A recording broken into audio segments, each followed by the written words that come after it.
Nabi Muhammad SAW pada tahun 632 Masehi atau 11 Hijriah memicu gelombang baru penaklukan Muslim di seluruh wilayah. Khulafaur Rasyidin adalah kekhalifahan yang pertama melakukan penaklukan Islam di Timur Tengah dan Mediterania. Abu Bakar menjadi penerus kepemimpinan Nabi Muhammad SAW. Kaum Madinah memberikan gelar khalifah kepada 4 sahabat Nabi, yaitu Abu Bakar Asy-Syiddiq, Umar bin Khattab, Utsman bin Affan, dan Ali bin Abi Thalib. Pada masa kekhalifahan pertama, yaitu Abu Bakar, beberapa suku Arab yang tidak senang terlibat dengan perang Riddah atau perang kemurtadan dengan para khalifah. Banyak suku Arab yang melepaskan diri dari pasukan kaum Muslim setelah meninggalnya Nabi Muhammad SAW. Bahkan, beberapa pemimpin suku di Arab mengaku sebagai penerus Nabi, sehingga memicu konflik berkepanjangan.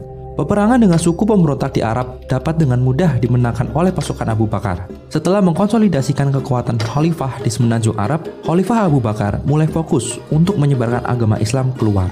Pada akhir pemerintahan Abu Bakar, penaklukan Irak dan Suriah dimulai. Al-Mutanna bin Harithah, seorang pemimpin suku Arab, memberikan keterangan tentang keberhasilan kaum Muslim dalam penaklukan wilayah Irak. Abu Bakar kemudian mengutus Khalid bin Walid sebagai komandan terbaik pasukan Muslim selama masa Nabi Muhammad SAW. Untuk memimpin pasukan Muslim dalam misi penaklukan Irak, Abu Bakar juga mengirim pasukan untuk menjalankan misi yang sama di Suriah yang dipimpin oleh Abu Ubaidah. Peperangan ringan yang awalnya terjadi menjadi peperangan yang besar dalam penaklukan Suriah, sehingga Abu Bakar meminta Khalid untuk mengubah rute ke Suriah saat pasukan Kekaisaran Bizantium mulai menyerang kaum Muslim. Jumlah pasukan Bizantium lebih banyak dibandingkan pasukan Muslim. Kaum Muslim yang kemudian dipimpin oleh Khalid berjumlah 20.000 orang, sedangkan pasukan Bizantium sebanyak 40.000 hingga 60.000 orang di bawah pimpinan Kaisar Gelasius Theodore. Meski demikian, kaum Muslim dengan cepat mengarahkan pasukan ke Atsnadain, di mana pasukan Bizantium berada. Pasukan Bizantium dapat dengan mudah dikalahkan kaum Muslim karena beranggapan hanya akan melawan pasukan-pasukan kecil dari Arab. Pada akhir pertempuran di Atsnadain, pasukan Bizantium kehilangan 50.000 pasukannya. Beberapa bulan setelahnya, Abu Bakar dikabarkan meninggal, lalu kepemimpinan digantikan oleh Umar bin Khattab. Meskipun peran Khalid sangat besar dalam pertempuran dengan Bizantium, Umar memerintahkan Abu Ubaidah untuk menggantikan posisi Khalid sebagai komandan pasukan Muslim. Selain itu, Abu Ubaidah juga menjabat sebagai gubernur Suriah di wilayah yang ditaklukkan. Kaum Muslim juga memenangkan Damaskus di tahun yang sama, mengalahkan garnison Bizantium di Palestina pada tahun 635 Masehi dan merebut Emesa di tahun 636 Masehi. Mendapat kekalahan yang bertubi-tubi membuat kaum Bizantium murka dan bertekad untuk menghentikan ekspansi pasukan Muslim. Pasukan Bizantium pertama lebih banyak, yang terdiri gabungan pasukan Armenia, Georgia, Frank, Slavia, dan Ghassanid. Pasukan Bizantium dikomandani oleh Theodore Titirius, didampingi oleh Fahan. Pasukan Bizantium berjumlah 40.000 orang, sedangkan pasukan Muslim hanya berjumlah sekitar 20.000 hingga 25.000, yang terdiri dari gabungan pasukan untuk Kaisarea, Palestina, dan Yordania, serta beberapa bantuan pasukan tambahan dari Madinah. Abu Ubaidah yang merasa tidak mampu memimpin kaum Muslim menghadapi pasukan Bizantium, kemudian menyerahkan kembali pasukan Muslim untuk dipimpin oleh Khalid. Dengan cepat, Khalid memandu pasukan Muslim ke arah dataran tinggi di sebelah sungai Yarmouk, yang ia yakini merupakan posisi terbaik bagi pasukan Muslim. Awalnya, pasukan Muslim dan Bizantium terbuka untuk berdamai dan melakukan negosiasi selama kurang lebih 3 bulan. Selama masa negosiasi, kaum Muslim diam-diam menambah pasukan dari Madinah yang kemudian diketahui oleh pasukan Bizantium. Karena sudah mulai muak, Bizantium kemudian mempersiapkan pertempuran. Tentara Bizantium yang lebih besar menyebarkan garis depan mereka sepanjang 13 km. Kemudian diikuti oleh pasukan Muslim. Kedua belah pihak memiliki infanteri yang terdiri dari para penyerbu dan pejuang jarak dekat. Kaum Bizantium memiliki pasukan dengan senjata berat, sedangkan kaum muslim hanya memiliki pasukan tangan kosong, namun penuh dengan keterampilan. Selama hari pertama pertempuran, menurut tradisi, untuk memulai pertempuran harus diawali dengan pertempuran individu yang dimenangkan oleh kaum muslim. Fahan ingin mengembalikan keadaan dengan memerintahkan sebagian kecil pasukannya untuk bergerak maju dan memeriksa kelemahan garis depan kaum muslim.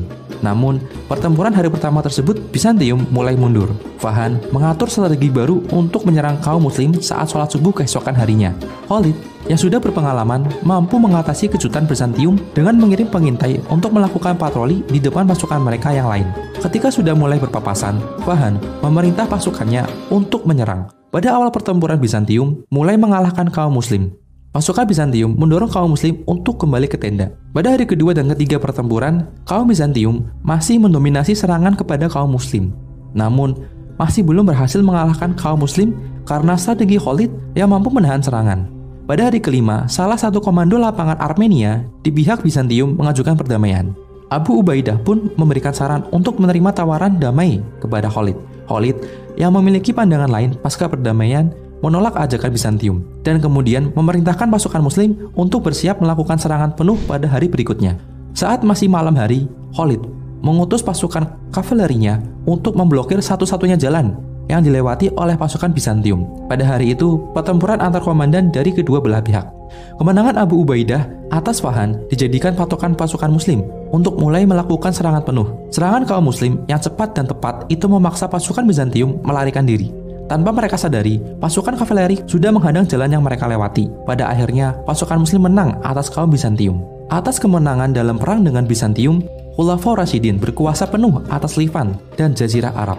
Tidak lama setelah itu, kota suci Yerusalem setuju untuk menyerah kepada khalifah pada tahun 637 Masehi setelah dijanjikan keselamatan oleh khalifah. Namun, terdapat kisah lain, upaya Khalid dalam memenangkan peperangan ini tidak dihargai.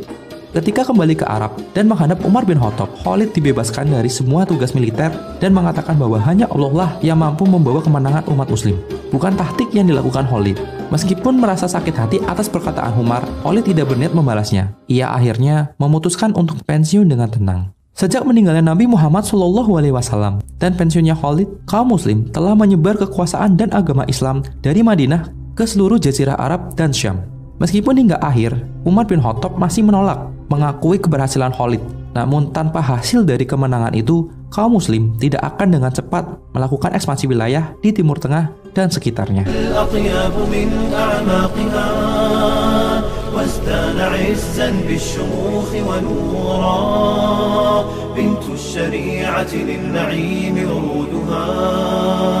والعلم يوليها صفا وحبورا